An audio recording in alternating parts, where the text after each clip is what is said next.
Luxon Talks. We here with Juju Ozbourne. That's right. Recording artist. That's right. Juju, where you from? I'm from Florida, West Orlando, Florida. Hey. I was born in Indiana though, so Okay. shout out to the Midwest. All right. So tell me a little bit about what you do. Well, I rap, I make music.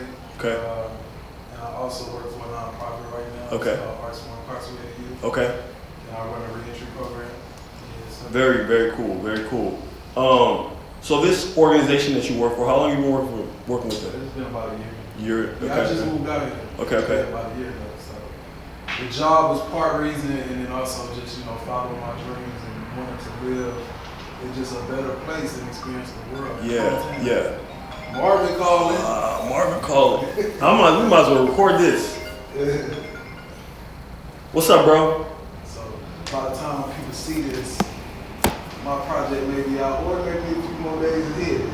Okay. You know how I feel. You released some work recently? But we back on anyway. Sorry, I had a phone call. It's all good. Yeah, last week I dropped a single called Safe Away.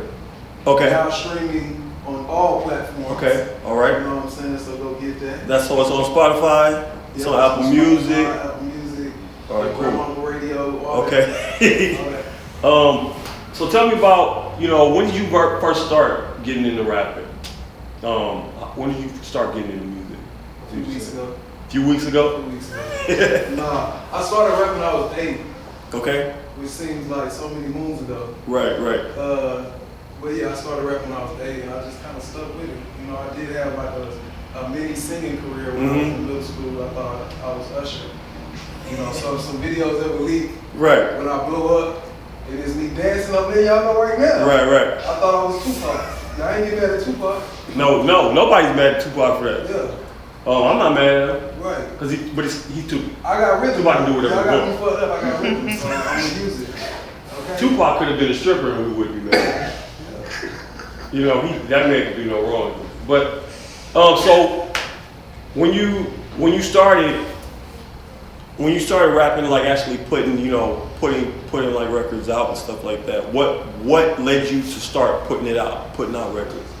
What influenced you to start doing it? Oh man, well first I'm gonna just have to credit my boy Calvin, rest in peace. In high school, I was always rapping, but I guess when I started like recording music and going to the studio, it was because of Calvin, who I got introduced to from my boy Smoke. He introduced me to Calvin, who had his own studio at the time. He was a young guy, I think he was like maybe 23, 4 or something at the time. And we was in high school, so for him to have this building, that was just a place where we can record. I was nervous to meet him. You know what I'm saying? I'm like, okay, but that's what really, I would say he, partly inspired me to definitely just take it more serious. Because he invested in my time, but I always wanted to do it. And my mom would drop me off at the studio, knowing I was smoking weed. You know what I'm saying? Right. Not knowingly, but I would try to hide it. But I mean, I think my mother's intuition is like no other. Right. Hey, I used to drive that car, by the way. I know that's random. We can probably cut that out. But that Pontiac, that just brought us some memories. Oh yeah, that's the hood whip. It's the same color and everything. The Pontiac, every hood got 3 or 4 Pontiacs. Pontiac. I knew at least 3 people who had that car. Pontiac. Is that same one? Justin Spades had that Pontiac. Oh yeah? Yeah. I'm trying to get her dad to give me that Pontiac. Listen, I done moved mountains. Right. It's a city. I used to call it Iris. The Pontiac. It was a girl. So, what happened to Calvin? He passed away. Yeah. You want to go into that? I don't want to go into that. All right. It's all good. Do you ever feel like people in your life, like in the past, people that you ran into that kind of influenced your life in a way, do you ever feel like the obligation to keep them alive in a way, or through your music, through your art? 1000%. I think it's just natural. I think artists who make music talk about real shit in their life. Yeah. For me, certain people, even in Safe Away, the song I just dropped, I talk about my grandfather who just passed away last year, and it was important for me because he really, if we talk about who really got me started, who used to record my Usher videos was my granddaddy. Right. You know, he was the person who, you know, got me into instruments. You know, I played the saxophone in middle school and in high school the first year, and then I had to quit because they was tripping. But I went to a historically black college too, but a high school in Orlando. Just really by accident, you know. It's crazy because I like to say that I was born under the lights of Michael Jackson and the KKK, me being from Indiana. Right. That's already like interesting. Then I grew up in the South. I ended up going to these very historically black schools, which I love. But during that process, I realized like everybody that I've come in contact with in my life, I feel like it's been for a purpose. Right. So they get, you know, they pass away, whether it's my grandfather or people like Calvin, I feel like I gotta immortalize them because I do feel like my steps are already guided. They're already given to me. Come on, somebody. You know what I'm saying? Right. I agree. I feel like our steps are ordered for sure. Now, you talked about like a purpose. I ask every artist this usually, but have you identified what your purpose is generally? Yeah. What would you say it is? And not to sound cliche, but I think my purpose is God's purpose. Right? For me. Come on now. You know, people always talk about like, you know, what they want to be when they grow up. It's really, you know, you gotta submit to who you're willing to be if it's Man. If Let me interrupt you real quick. Yeah. I was listening to Jay Electrona converse, and he said, to be a master in life, you got to submit to a master. I was like, come on, you preaching now. Yeah, my first job was, you know, I was a janitor. Right. I was a custodian. Uh-huh. And my mom, she worked for Housing for the Homeless. She still does in Central Florida, Orlando area. And even just growing up in the midst of that, like when we first moved to Orlando, we really didn't have a place to stay. You know, I was around people that was less fortunate than me. So I felt like subconsciously that's always been a part of my just DNA. Like, being the type of person that's gonna look out for the little homies and stuff like that. That being a part of even what I try to bring to music. Like I like to say, I put the medicine in the candy. Come on. I love that. Yeah. You got to. Yeah. You got to. Because you want to get your medicine out. Right? People ain't gonna take medicine if it don't taste good. Exactly. You gotta give them the sugar kind with the gummies. You gotta give them the gummy version. Right. 100%. Now, when you make your music, when you put out your records, you know what I mean, whatever, what is your process when you make a track? Like what influences you when you start? What's your process? A bunch of shit, bro. To be honest with you, a bunch of shit. Yeah. It could be you know, me getting head on the car ride home, so me having a spiritual revelation or going on a spiritual journey. And I'm only saying that jokingly because, I mean, we human. Yeah. You know, at the end of the day, like, I always try to hold on to the fact that, you know, never come off holier than thou. Never come off like God will exempt you from the mundane. Yeah. You know what I'm saying? Yeah, so I hear you. That's really what I try to keep in my music majority of the time, like when you listen to it, but there's also, you know, the project that I'm working on now that's probably going to be again out by this time or in a few moments after this. Should be called, if it's changed, then I'll change my mind, but it should be called Without Sanctuary. Ooh. Yeah, so that basic meaning for me, I mean, first of all, I got to credit Young Pharaoh. I watched Young Pharaoh on YouTube. And he referenced a book, and it's really a book called Without Sanctuary, which is a lynching, like photography book. Right. And I want to buy it. It's like $200. But my birthday is coming up, so hint. Anybody out there that want to give me a birthday gift? Without Sanctuary. August 7th. You know, you probably only got a day to get it now, or today. Your birthday tomorrow? When's your birthday? August 7th. Okay. Probably, you know, hold on to this, you know, to that time. So you named it Without, the project's we call Without Sanctuary, and is this with any other artists, or is it just you? It's just me. That was a good question. How many? Because my last project was with my boy Smoke. It was like what do they call it, duet? Okay, a duet. A joint album? A joint album, yeah. You call it a duet? Duet sound like, yeah. I can sing. See, Right. Right. You gotta have a tuxedo on to say duet though. You gotta know on the tux. We almost looked like we was in the R&B cover on the cover. We was almost looking like we would sing you down. Yeah.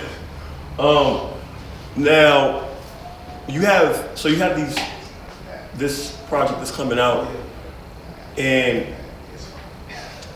after it comes out, you know what I mean? Do you plan on finding a way in the midst of everything, trying to find a way to build on that project after it releases? You know what I'm saying? Because I know because of COVID and everything, people can't gather. People can't, it's tough on artists because people can't really enjoy artwork, music around other people the way they could. What are some ways that you have thought of or envisioned to kind of circumvent that? Well, I think it's important to acknowledge the challenges, right? But right. I think one thing that I've trained my mind to do is not think about challenges. Because if we're being honest, there's so many people that's probably doing a rap interview right now in the world. Mm-hmm. Right. What makes me special? Right. I can think about that every day. Yeah. Until I feel like, I don't want to do it no more because there's so many people that's trying to do it. Like, right.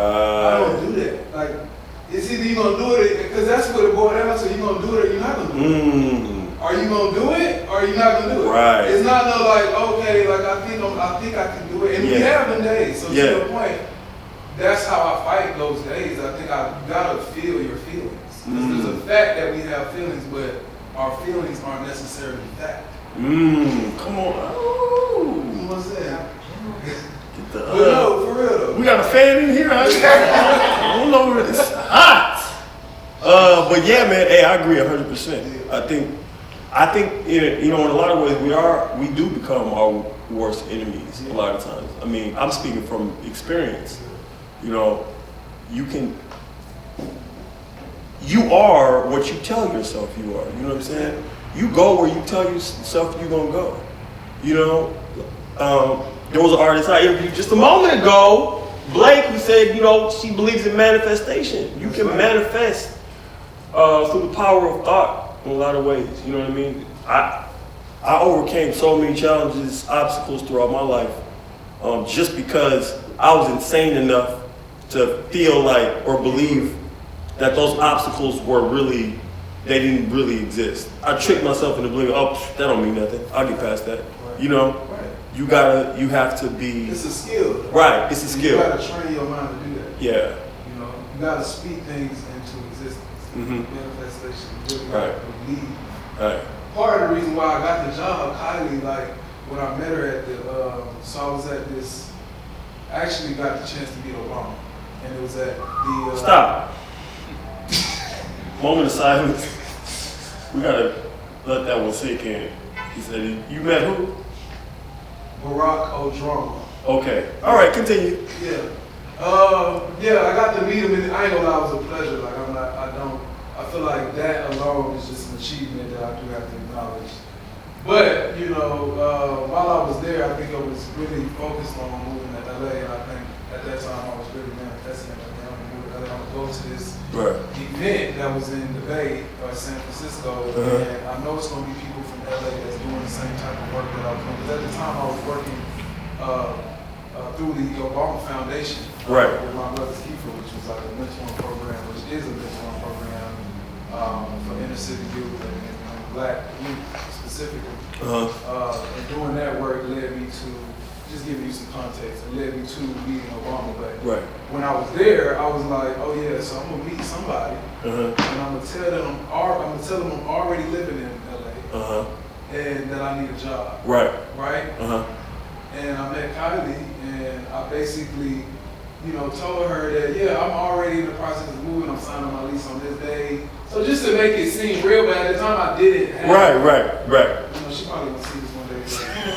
You gotta fake it to make it just a little piece. Right. But that was manifestation. That was me. That's exactly what happened. Right, because in your mind you said, I don't really got a place, but I can get one. I'm gonna have one. I'm gonna have one. I'm gonna sign a lease somewhere. Right. I have it. place. Right. In my mind, I was just already there. Exactly. Right. And sometimes you gotta do that in life. You gotta claim the victory. Come on. Come on. You basically have, a lot of, life experience, right? You've lived in different places. You've had a lot of obstacles throughout life.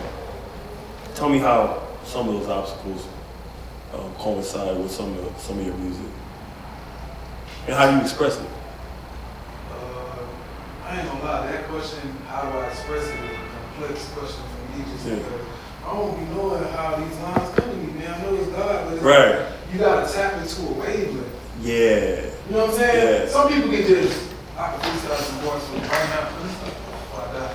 But some people can just tap into it, you know what I'm saying? Yeah. And like for me, I really credit it to like really just being able to get in tune with your soul. Right. You know what I'm saying? Like being able to pay attention to Right. because some things that I say I've definitely lived through, but at the moment I didn't even know I was going to talk about it. It wasn't really, I think it reveals like what's really been on my mind. And that's the beauty of it. But I think to your point about the experiences and stuff, it's definitely played out in my music. I definitely think that sometimes it's not to my benefit, and sometimes it is. Right. I recently said this line on I did this rap from one of my best friends who just got married. Shout out to my brother, some bread. And it went kind of viral. I was proud of myself. You know what I'm saying? I got a couple thousand followers from it. Right. Shout out to y'all. But in it I say, and I probably shouldn't bring this up, but in it I said, where Louis Farrakhan been? Or I purposely said Farrakhan, but where Louis Farrakhan been? Knowing that he was about to do the speech. On the floor, I knew that. Yeah. People probably don't know I knew that, but I already knew that. But it was a deeper point, right? So that was the line that was really shed a light on how I really feel right now about certain things. It's really a question to make people think, but and I'll just speak on that just really quick. I know the Nation of Islam is probably not gonna like what I'm about to say, but recently when I watched that 4th of July address from Louis Farrakhan, he was saying some real shit, and I love him. But I do think like, him telling people not to take vaccines, which we know, that's common knowledge, right? But that's still a good message to spread that we shouldn't take vaccines. There should be a holistic approach. Well, you have doctors like Dr. Sebi, who is Shout out to Dr. Sebi. If you don't know who Dr. Sebi is, look up Dr. Sebi right now. Exactly, and when you look it up, there's an interview he did with this dude, and it's probably like the only modern-looking interview that he has. Right. And it's long as fuck. And in there he says, when he cured people of AIDS and sickle cell, and he beat that case,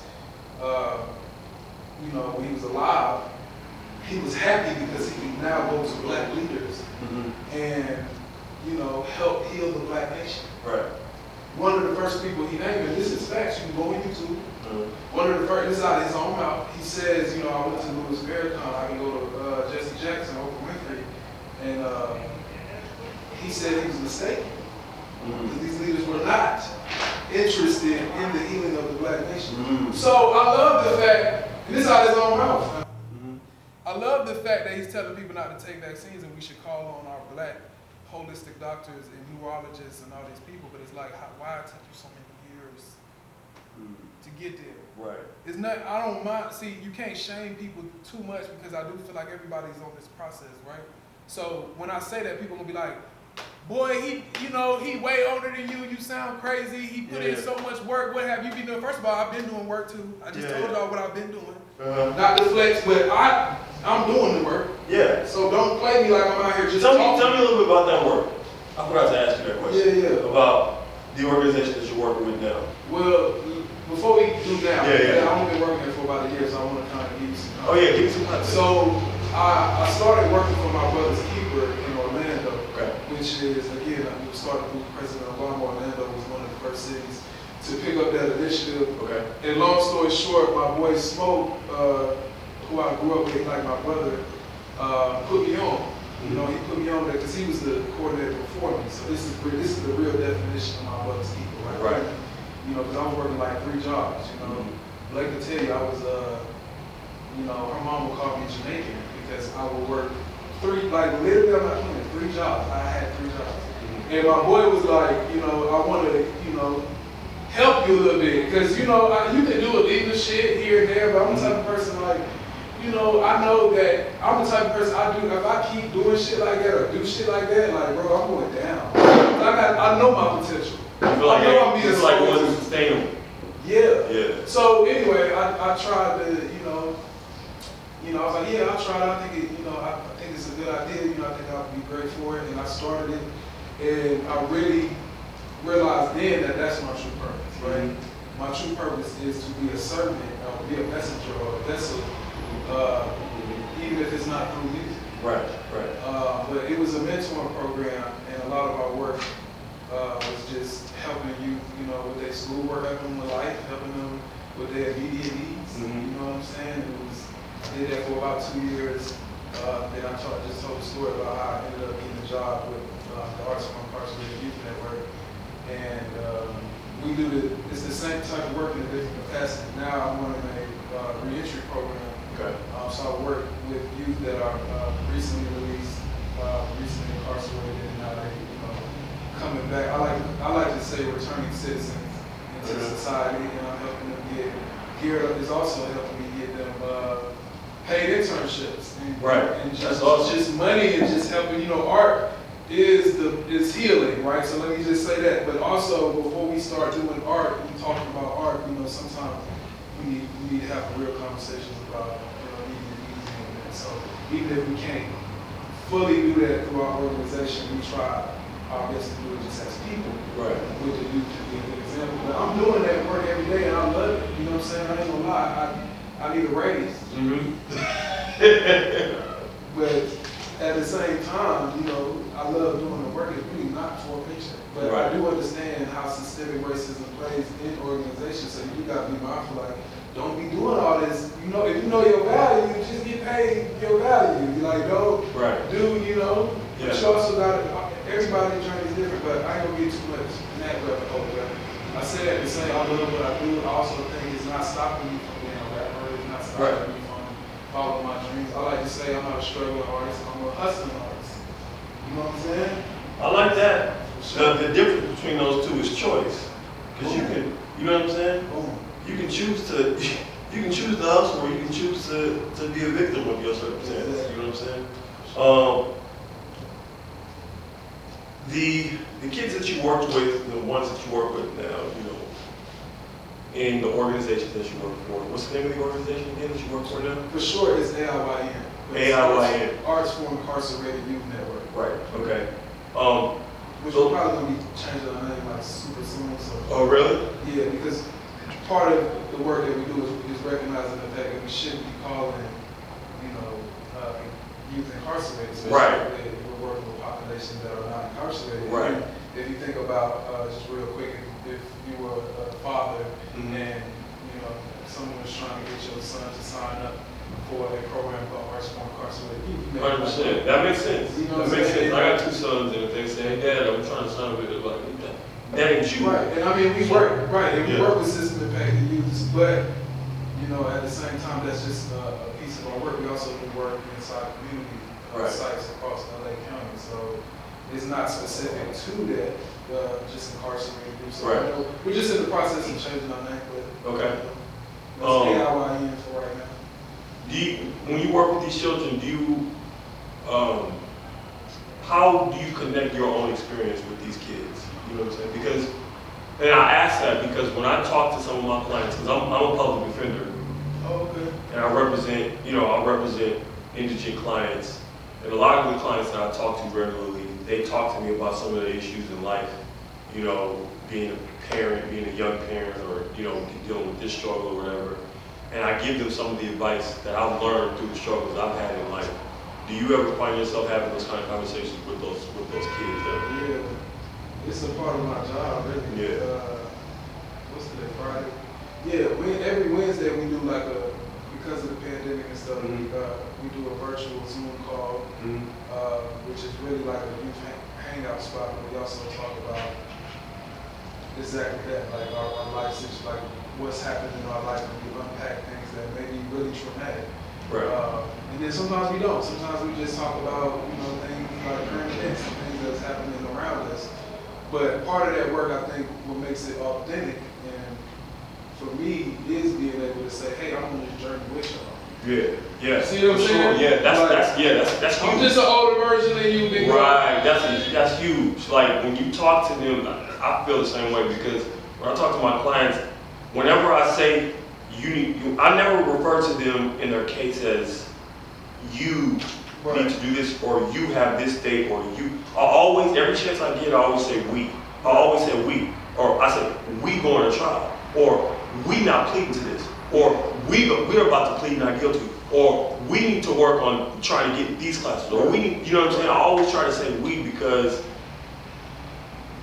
I know how it feels to be like, I'm by myself. I don't want them to feel like they're by themselves. You know what I mean? They gotta feel like somebody really with them, and they really can understand where they're coming from. So yeah, I feel that 100%. Man, it's been a great talk, bro. I really appreciate you coming through, man. Come back. Yeah, for sure. Definitely gotta come back. What's the name of the project again? I want to make sure. And what's your Instagram? My Instagram is @Juju Ozbourne, and it's Osbourne spelled with a Z. @Juju Ozbourne. Go follow him. And what's the name of the project what's the name of the project you just released? Well, the song. The song. The single you just released. It's called Safer Way. Safer Way. Okay. So, yeah, go stream that. And then the project is called Without Sanctuary. Gotcha. Our show is ready. It's been Luxury Talks. Appreciate y'all for viewing. See you next time. That was solid. That was solid. Hey, man, that was an incredible talk. That was incredible. I knew I liked you, man. My fellow Leo.